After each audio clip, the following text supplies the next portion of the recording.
Olá pessoal, então voltando aqui para a nossa entrevista com o André, eu queria pedir para ele agora explicar, né, como é que a gente faz para priorizar o que é importante? Como é que você faz? Tanto para saber entre uma atividade e outra atividade o que é importante priorizar, quanto para manter priorizado, organizar a sua priorização. Tá. Bom, a primeira coisa é o seguinte, a gente tem que ter claro na nossa mente que a gente não vai fazer o que a gente gosta.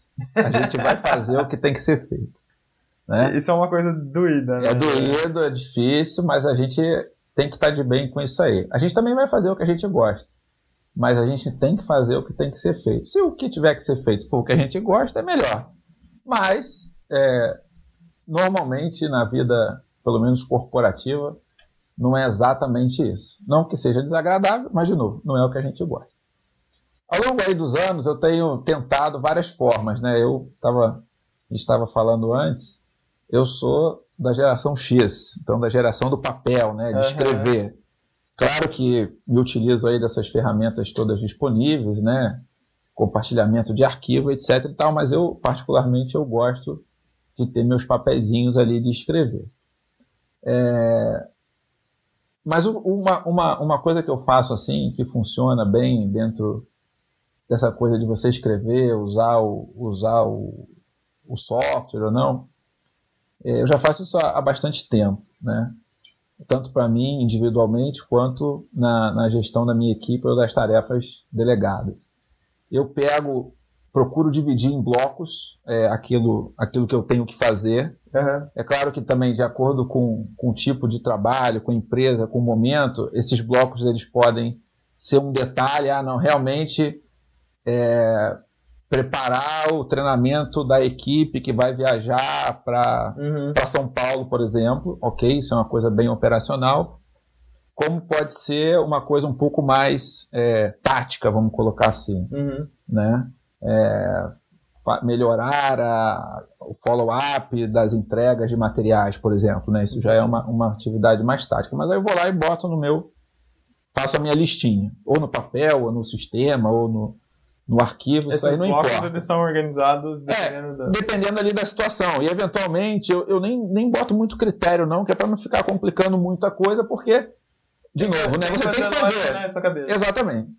E aí eu faço uma grade, um quadradinho, e eu fico como se você fosse roletrando aquilo ali, entendeu? Eu vou numerando de cima para baixo, inicialmente aleatoriamente, conforme eu vou lembrando, ou enfim, tenho que fazer. Faço uma grade e a cada vez que eu passo naquele assunto, eu vou lá e dou um X. Então, com o tempo, a minha grade vai se completando. E até o momento que eu, digamos assim, tomo uma ação deliberada, eu normalmente faço mais as coisas que eu gosto dos que eu tenho que fazer, né? Você começa pelo que você gosta. Pelo que você gosta, naturalmente. Mesmo que, vamos supor, tenha lá 10 itens. Aí eu tenho lá a minha grade. Aí eu visito aquela lista, imagina que a cada 3 dias, por exemplo, eu corro a lista. Aí tá aquela hora lá que você tá cansado, não sei o que, e você procura aquele item que você mais gosta e faz alguma coisa, né? Adianta ali um assunto. Aí eu vou lá e dou um tique.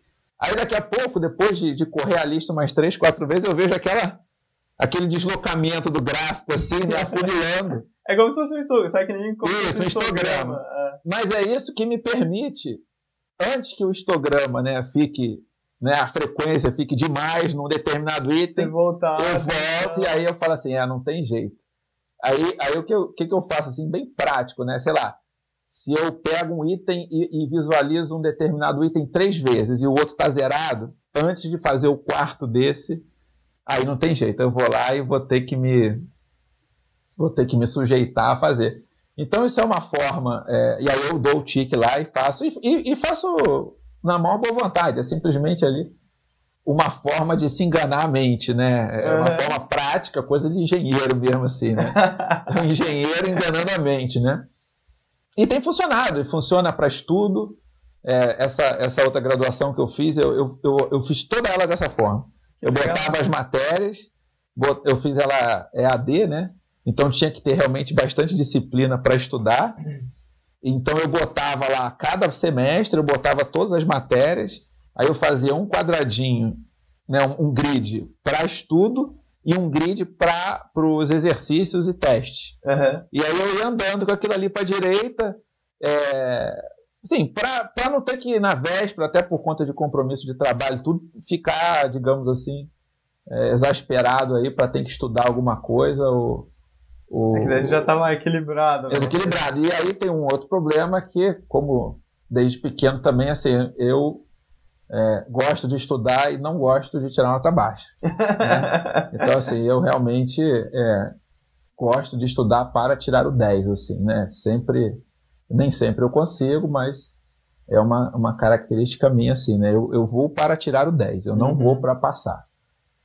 E aí essa parte de priorização do tempo, ela realmente ajuda bastante. E desde que eu comecei a fazer, eu comecei a fazer isso, eu era analista ainda. Eu não era nem gestor.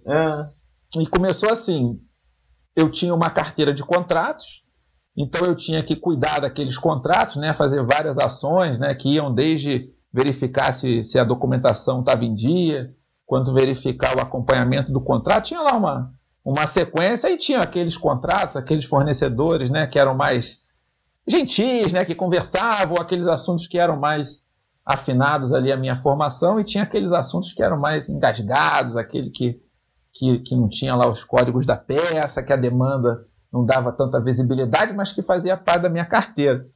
E aí eu percebi que eu dava mais atenção àqueles mais legais do que àqueles outros. E, por outro lado, aqueles outros me davam mais problema do que os legais. E eu falei, caramba, por que isso está acontecendo, né? Isso está acontecendo porque eu estou deixando de cuidar deles. Aí como é que eu faço, então, para enganar a mente? Fazendo esse grid. Então, desde essa época, isso já tem mais de 10 anos. Eu não sei se eu vou fazendo. Ou não se deixar ser enganado. Ou não se deixar ser enganado, né? E eu faço isso já há muitos anos, assim. Eu faço até hoje, né? É claro que, na medida que a gente vai evoluindo e ferramentas vão se apresentando, a gente vai sofisticando um pouco, né? Esse que eu estou comentando é uma coisa que eu faço individualmente. Eu faço para mim. É uma coisa que fica debaixo do meu braço. Eu não compartilho com as pessoas, independente de ser uma ação de gestão de pessoas, é um controle meu, né? Isso eu faço para mim, né? Até mostro, se alguém quiser ver e tal, eu mostro meu caderninho, não é segredo nenhum. E já na questão como gestor, né? Aí a gente não pode fazer uma coisa tão informal assim, né? Você já tem que ter uma coisa um pouco mais organizada. E aí a gente vai utilizando métodos, até métodos da administração como um todo, assim, coisas que estão escritas. Eu tenho também nesses últimos anos, procurado acompanhar o que essas grandes empresas, esses grandes empresários, né? O que eles fazem. Aí vai lá ler um blog da Amazon, por exemplo, né?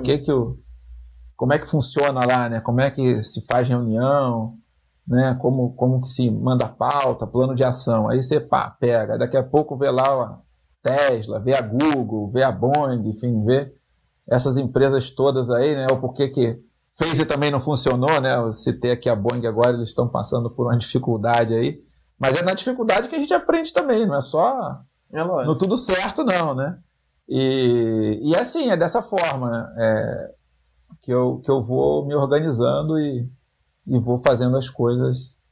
Não, legal. A gente falou bastante disso daí do acompanhamento, né? Então, o seu histograma lá no grid é o acompanhamento, ver o plano de ação da equipe, o acompanhamento para ver se as coisas estão saindo. E como que a gente descobre o que precisa ser feito? Como que onde que busca informação? Como é que entende o que vai nas listas, né? O que vai na listinha? Assim, hoje eu vou aí já falar de uma, não talvez da história, mas de situação de momento, assim, né? Então, hoje eu tenho um cargo de gestão, já estou aí atuando, digamos, na cadeia alimentar, na parte mais superior, né? E eu procuro também seguir os preceitos da administração, né? Mesmo sendo engenheiro, a gente tem que seguir quem está tocando a nossa vida. Então, acho que a primeira coisa é você estar alinhado à estratégia da empresa. Isso é fundamental, porque se você individualmente não tiver de bem com aquilo que a empresa preconiza, né, você vai ficar brigando com algo que é mais forte que você e você vai perder. Então, a primeira providência é você estar alinhado. A segunda coisa é você entender aonde que você está ali na cadeia alimentar e você conseguir desdobrar aquela estratégia, né, aquelas ações de caráter estratégico em ações táticas e eventualmente operacionais, né? E saber também quem é a sua equipe. Você pode estar numa grande empresa, por exemplo, e contar com quadros de primeira linha, você pode estar numa empresa média, numa empresa pequena, você pode estar na sua própria empresa.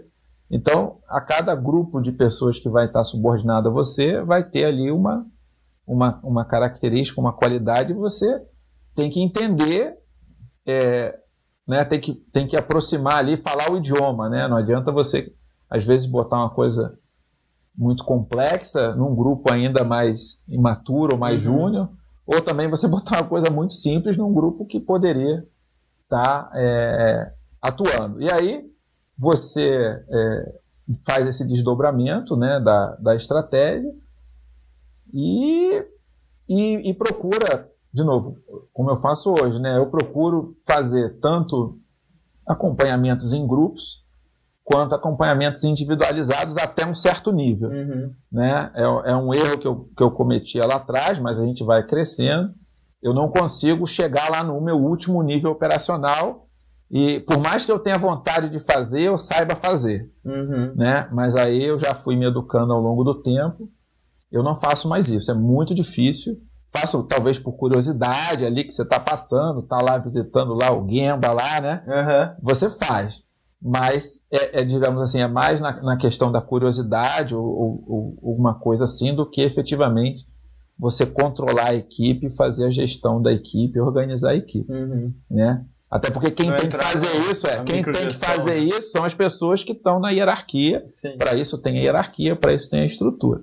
Né? É claro que às vezes descer lá no nível mais operacional é bom, porque você tira os filtros, né?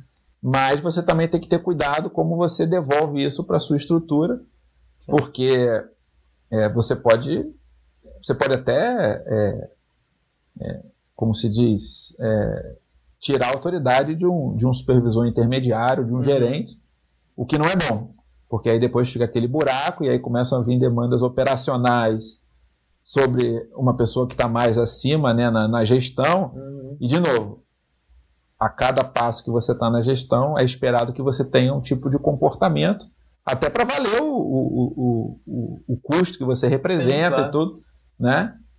Cada tipo de atividade ela tem uma entrega, né? Não é simplesmente todo mundo fazer tudo, como a gente fala, às vezes, futebol de criança, né? Vai todo mundo correndo para lá, correndo para cá, correndo para lá. Né? A coisa, você tem que saber a sua posição no campo.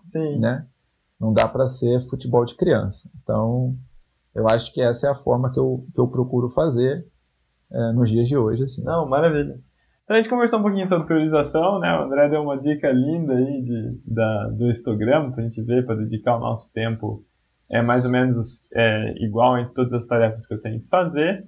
E falou uma coisa muito importante, que é o que a gente tem que fazer, o que tem que ser feito, não o que a gente gosta de fazer. Né? Então, entender qual é a estratégia da empresa é uma linda maneira de saber os to-dos ali, né? O que a gente precisa colocar em prática, o que a gente precisa entregar.